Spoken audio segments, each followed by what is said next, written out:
Tanglad, tanglad, gamot sa taong may sakit sa bato. Kailangan laging may tanglad ang niluluto.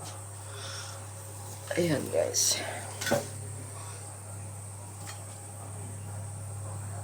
Luto tayo ulit ng dahon ng sele. Magsamot na naman yan. Talbos ng kamote. Diba?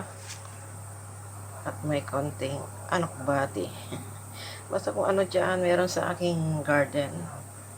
At ilang pirasong 5 pirasong malunggay. Basta may green. Everybody green minded. Malunggay, malunggay. Ang pahaba ng buhay. At ating ilalagay ang ating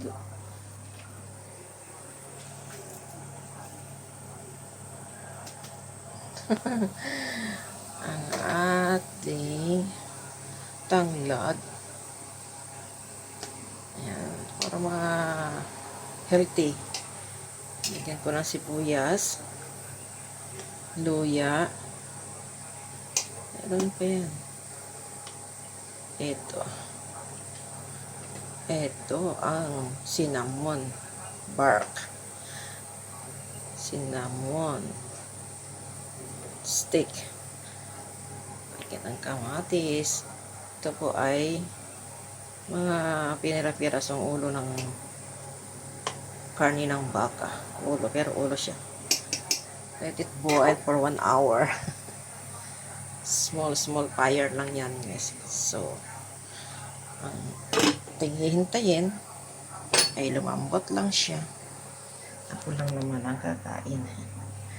Balik tayo sa gulay is life. Mamaya ko nahihimayin yan. Samahan po din natin. Hindi ko maintindihan kung nilaga ba yan o ano. Meron pa akong saba. Saba. Como saba. Ang ating rice today is out. Hindi magra-rice today. Puro yan lang.